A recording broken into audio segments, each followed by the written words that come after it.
Welcome to Make Shit Happen. This is episode number 196. This is a recap part 5.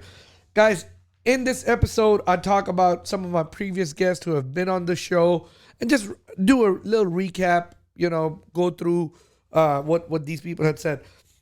In this first clip, I talk about Megan Gallagher. I spoke with Megan and she told me about this quote from Tupac, and it goes, "Through every dark night, there's a brighter day after that. So no matter how hard it get, stick your chest up and handle it." That gave the encouragement that Megan needed to make it through the day. Let's listen to how Megan explains how significant that quote is to her. I love talking about my biggest influences growing up. I think I had that question on my list and I forgot, so I'm glad you brought that up. Yes. So I personally, for me, growing up, I had so many just huge inspirations. I would say one of them, Oprah Winfrey, for sure. I literally, growing up, and talk about manifesting too, just 2 weeks ago, I did an Instagram live with Oprah Winfrey's creative director at her magazine, and his name's Adam Glassman. He was it was so, during that moment, I was like, oh wow, this is what manifesting really is. And it was so powerful. And Oprah Winfrey and Tony Robbins and Sir Richard Branson, Bill Gates, just so many, incredible people. And also, even though he's passed away, like Tupac, it's kind of funny. People are like, really, Tupac? But when I was really, really, really in the trenches of my struggles, every single day I had a poster in my room with a Tupac quote. And it said, "Through every dark night, there is a brighter day after that. So no matter how hard it gets, stick your head up, put your chest out, and handle it." And every day driving to school, I was like getting ready for battle. I felt like, I had to toughen up and just prepare myself for, if I can get through, just this 2 hours and just, focus, if I can do that, then I've won. Like I literally would like have a celebratory moment. I was like, if I can get through these 7 classes, then I've won. And I won over the anxious thoughts. And so I would repeat to myself that quote all day long. Also the rapper Kid Cudi, I'm a huge fan of his, and he's been very open about his struggles with mental health and addiction.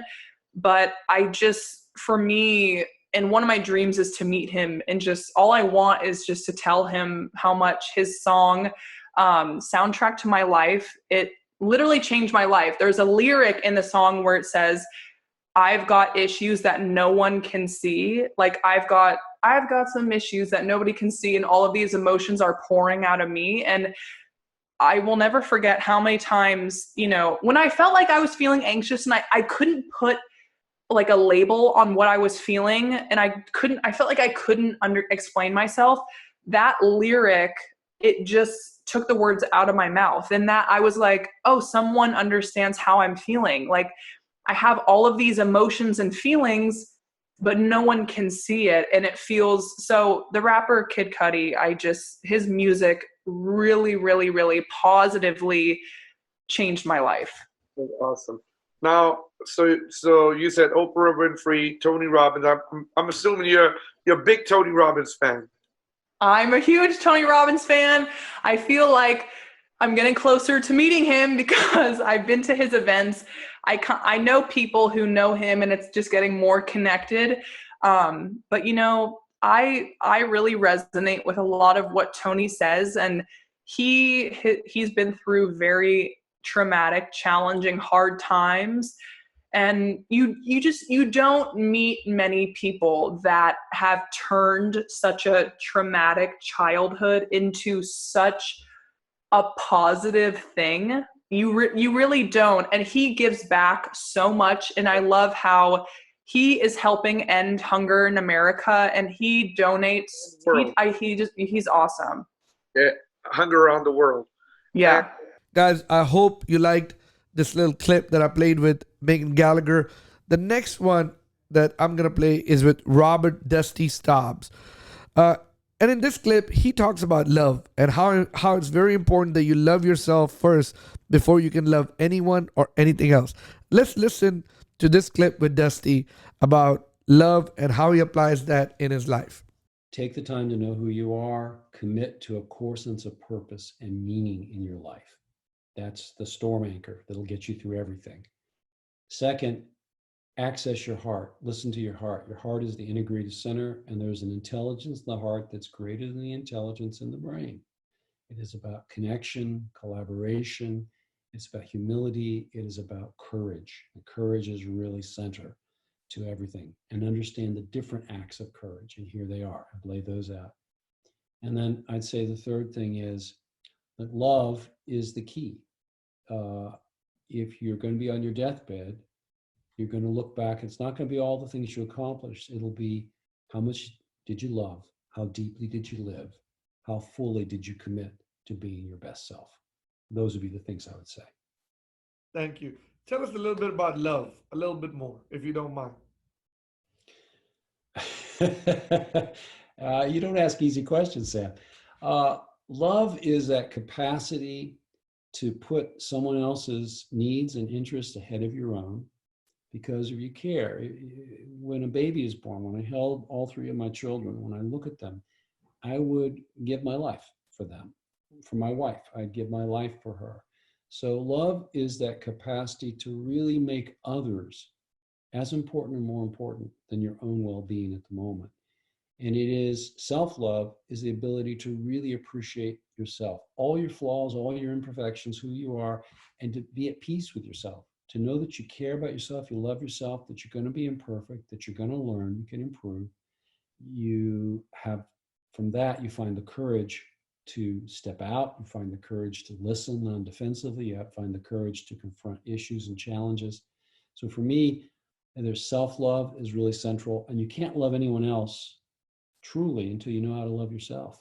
And when I was a young therapist, I came to this formulation which said, I think most of the problems with people is a chronic lack of self-love, mild, moderate, severe. So it's learning to love and appreciate ourselves and be at peace with ourselves, and then sharing that love with other people. So that's my brief thing on love. I appreciate it. Thank you so much. Dusty, you know, you can buy me a gift, you know, with money. You can buy a lot of things with money and they all appreciate it. But time is such a currency that we don't have a lot of. And for you coming over here and donating your time to me, to my podcast, to my listeners, I appreciate it very much. I want to thank you from the bottom of my heart for doing so. Sam, it's my pleasure. Guys, the next clip I'm about to play is with Lyn-Dee Eldridge. I love Lyn-Dee, and this is a great clip from her. And she breaks down the difference on happiness and joy. But Lyn-Dee speaks on how most material things, it tends to give us happiness, but we don't really have joy until we have inner peace with ourselves. Guys, this one is an amazing clip. Let's listen to it about happiness and joy. Okay, so there's happiness and there's joy. And I want people to realize that happiness, it truly is. It's just like what you just said. It really is material things. It's a vacation. It's the time that we spend right now. You know, I'm so happy right now, right? This coffee, it makes me so happy right now. But then I drink it and then it's over. And I felt happy. And I'll even say, yeah, I felt happy when I was drinking that coffee. Uh-huh. If you understand that happiness, like the couch that I own, I love my couch, right? And it brought me, like you said, great happiness when I found it and I finally bought it and it was delivered. Well, then I took it for granted because now it's in my home, but I appreciate it. But I want to add joy into the factor, because joy is inner peace, is inner calmness. If you're satisfied, then you have peace and joy. So happiness and joy go together. So before joy comes, there should always be happiness, right? Because you can't have peace if there's never been happiness. So happiness and joy, they come together as one, but it takes them both to simultaneously work together. So why is happiness and joy so important to me? Because I was brought up in a very toxic home. I was brought up in a home where nobody liked me. They didn't love me. They didn't like me. They told me I had no self-worth. They told me that I was everything that you could possibly imagine. I was treated horribly. I am the youngest of 3. My sister and my brother were treated like the kings and the queens. And outside of my home, I was always happier. I was happy because people liked me, which brought me joy and inner peace. But as soon as I came home, I didn't have happiness in my home. I didn't have joy in my home. So happiness is very important to me because I understand what it's like. It's like a movie, right? You know how they do movies. Here's a room and then there's a room, but we think it's a whole house. Mm-hmm. But every door leads into another place. Mm-hmm.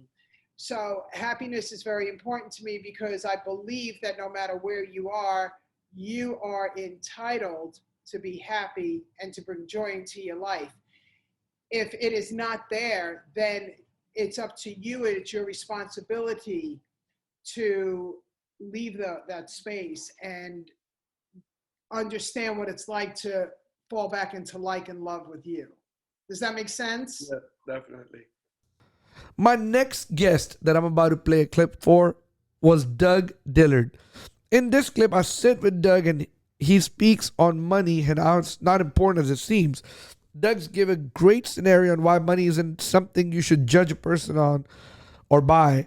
It's important of who the person is and the way they treat other people. That's what really is important. Let's listen to this clip with Douglas Dillard. Money's not important. It only seems to be important because it's what gets marketed a lot right out there. Life experience is important. And so if I was to tell my son anything, it's that.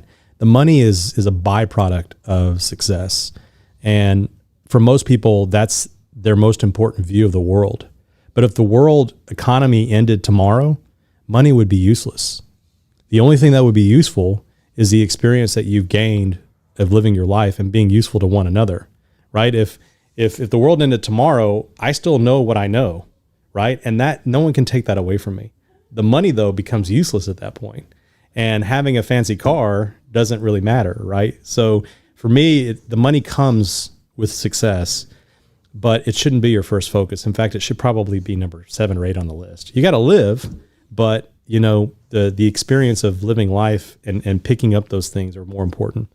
The second thing is be good to one another. I mean, I really, as positive of a view as I have of humankind overall, and being disabled, you get that. You understand the kindness that people have. And I say that I've met some of the best, people that you would think, this guy has a scowl on his face, but he runs over to help me if he sees I'm struggling with my backpack or something. You're not better than anyone else. It doesn't matter what you achieve in life. You have to stay humble. You have to know that, everybody's got strengths and weaknesses. Some people carry them on the outside. Some people carry them on the inside. But you have to, I tell my son all the time, don't be a bully. Don't feel superior to somebody else. It's so easy to fall into that trap. I make more money than this person, so I'm better than this person. But that's just such a fallacy. And to me, to live a full life and to be happy, you got to get rid of that idea. And obviously the last thing, I've said it a few times, family's important. You can't forget where you came from. Don't lose, who you are as a person to be somebody else, and know that those family members that got you there, they got to stay in your corner. You're going to just carry them with you, and you've got to support each other because it's the only thing that matters. That's awesome. I want to go back to your number 2 about the humility. Do you mind to expand on it a little bit? Why humility is so important? Yeah, because, I think if you have this arrogant view that you're better than somebody else, you're closing yourself off to be able to learn something about somebody else. As an adaptive athlete, you meet a wide range of functional levels, from people that have been in car accidents that have had severe brain damage that can't open their fists. So you literally have to glue, rope their fists off to a pedal in order to make them pedal, to people that were type A Marines that, got blown up on the side of the road and are missing half their face, missing limbs off their body. And what you realize is that without understanding who they are as people, if I approach life as I am who I am, I'm healthy, I'm strong, I'm successful, I don't really need to open myself up to a person that I deem as weaker. There's all that wealth of living experience that they have that I'm never going to open myself up to receive. And that's really a shame. I mean, that means that my view of the world is only shaped by my experiences and not other people. And I don't really have an open-mindedness to understand maybe how they view life. And by taking that in, I might have a completely different viewpoint of life. I can tell you for sure, meeting these guys, I feel the gratitude you talked about. I feel extremely lucky and blessed to be where I'm at. Yeah, I'm not perfect physically, but no one really is. And you meet these people that have dealt with what they've dealt with and still get up every day and still do what they do and still push toward life. And to me, understanding that implicitly, I mean, why would you want it any other way? Mm-hmm. Why would you not want to, have that companionship with other people in the world? I mean, to me, it's a very lonely position to be in at the top, if that's what you feel like you're sitting. Yeah. What's funny about pride though is pride is insecurity. Really, it's just insecurity masked by, brevity or someone sticking their chest out. Yeah. But really, all it is insecurity. And you could see people that are prideful, and you can see that insecurity because you know it and you've lived it. Everybody has that insecurity in their body, and usually what they do is try to put a tough exterior out. But the reality is, if you can just be humble and accept that you have areas that are not, on par with somebody else, then it really helps you to focus on strengthening those areas, but also leveraging the fact that, you have other areas that are stronger. Yeah. And how you're going to make it in life is taking all of those and building them up as much as you can. Exactly. Yeah. Go for small wins. That's right. Yeah. Go for small wins. Hey, the next clip is with Anthony Desmond. This is a good clip from Desmond, and he speaks on the importance of treating people how you want to be treated in business, because you'll come across people who won't do right. But don't let that stop you from treating people right. Let's listen to this clip with Desmond and Anthony Desmond. Here's the number one thing, and I know this may sound cliche, but treat people like you want them, like you want to be treated. And that's when, and the reason why I say that is because in business, you go across a lot of people who just don't do right. And, and if you treat people the way you want to be treated in business, you're going to go very far, because people are going to not only want to do business with you, but they're going to like your character. And that's what I pride myself about. I treat people the way I want to be treated, and I'm a stand-up guy. I don't mess over people. I don't lie. And I just do what I'm supposed to do, and I treat you exactly how God wants you to treat me. That's how it is, man. And if you do that, you'll go far. All right. So that's two. Give me the third one. The third one, always, and this is where people fail at. Take care of yourself. Nutrition, health. If you don't know nutrition, you don't know health, you need to learn it, because your lifespan depends on it. There are so many people dying, especially minorities, at 60. Men making it to 55 these days. Women barely making it to 60. Okay. You know why? It's because their nutrition is bad, because they have high blood pressure. They have diabetes. They have stuff like that could be prevented, but they not taking the time for self to eat the right meals, to eat the proper meals, how many times a day. If you educate yourself on that, you'll live longer. And that's what it's all about, because if you don't take care of self and your nutrition and your health, well, then everything else, man, it's like, it's for nothing, because you're not guaranteed to live that long. That's good. So take care of yourself. Yes. Take care of the nutrition is really health is wealth. Health is wealth. You got it. I mean, if you don't take care of yourself, then nobody else is going to take care of you. And why not?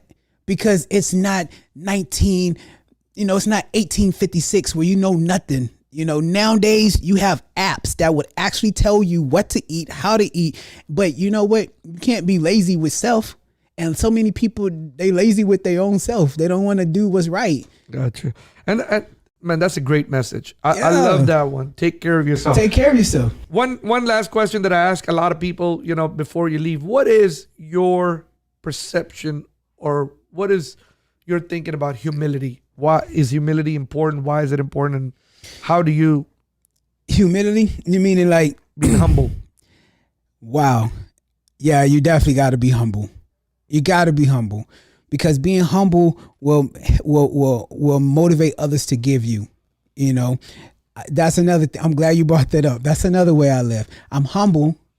I'm doing a lot, but I stay humble. Because I can always do more and learn more. If I think I know everything, then I'm going to miss something, or I'm not going to succeed. But if I'm humble enough to take advice from Sam, someone who has been very successful, I'm going to learn something. If I'm humble enough to, accept something from someone and not think to have it all, well then, you know what I'm saying? And then I also believe in giving. When you give, if you can give to someone, because when you give, God's going to always bless you with something back. You said that's very interesting that you said about giving. Tell me, let's expand on giving a little bit. Okay, so like, for instance, Martez, I'll use that for an example. I didn't have to, invest in him, but I see, how much he wants this. And I see how much he wants it. And I feel like God put me in position enough that I can help him get to where he needs to be. Because if I help him, well, then I'm going to get my blessings.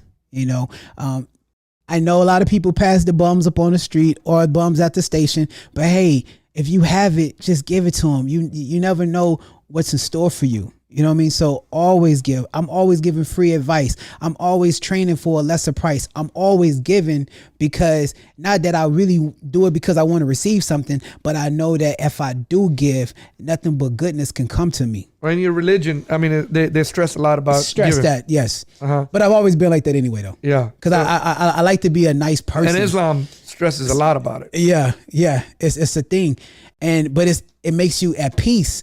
Because you're so wanted to give that you don't have any anger, you don't have any aggression, because all you want to do is help. And when you want to help, guess what? People gonna want to help you back. Guys, the next one is somebody who really, really touched me, Kim White. This segment, Kim talks about the difference between confidence and arrogance. Although it's good to be confident while going into life and tasks, she also reminds us not to be too arrogant. I really recommend you to listen to search the podcast, the full episode with Kim White. It's really good. Let's listen to this segment with Kim White. But I was working with a client who had an extremely high income.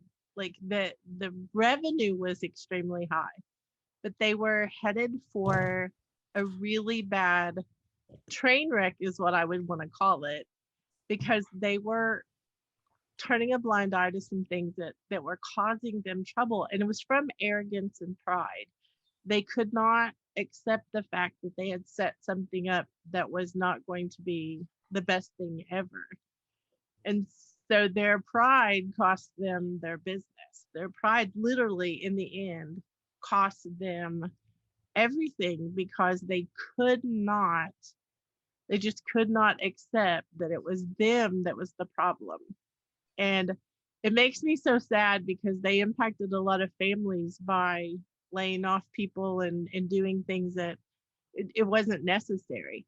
It could have been completely avoided. But when we let pride in, and I do want to make a comparison between confidence and arrogance. I'm extremely confident.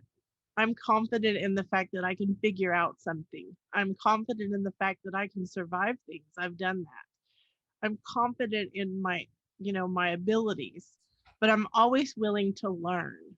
I think arrogance is that place that you stop learning, you stop listening, you stop being the best you can be, because in your opinion, you have arrived somewhere and we don't arrive. So I think that's I think it's really sad. That's what I think, because the things that happen with us impact other people around us. It's not just us. So if I'm being prideful, the people around me are impacted by that. Yeah, I absolutely love it. And I mean, pride also is like when you're not listening to your employees, your key management team member, because you think you know everything and you are the smartest person. None of us is smarter than all of us, right? And you can put that one too, Sam. This next one was the first episode we ever had on Make Shit Happen podcast with Charles Adams. In this clip, Charles talks how people tend to get discouraged looking at others' success and not realize that you're just as good or even better than them. But Charles recommends that you find what you're good at or what you love doing and focus all your energy so you can achieve something in life. The last day on earth, provide for your family, Right. work hard. Right. We need one more for your kids. And spend time with the people you love. With the people you love. Yeah. For the world. Right. For Tell the me world, I think people need to understand that if you have the right system of government, and we need to tweak some things in America, but if you everybody's a genius in a different way, right? Mm-hmm. So identify what you're a genius at, because I think we look at other people and say they're a genius, and we don't realize that they are just often not even as smart as you are, but they found ways to make things work, right? So find what you enjoy doing and find what you're good at and focus all your energy on that so you can achieve something, right? I think we should all be nicer to each other. I mean, period. I mean, we just need to be nicer, and we should all be a little bit less judgmental and covet. There's plenty of lawyers that make a whole lot more money than me. Whether they want to do it ethically or unethically, I don't care. Like, I'm not in a competition with anybody. I think you need to find happiness within yourself, work hard to achieve your own goals, and just be nice to the people around you that deserve nice. Because there are some people that don't deserve nice, and you should be equally unnice to those bastards. But that is really good. Yeah. That's some powerful things you said for the world.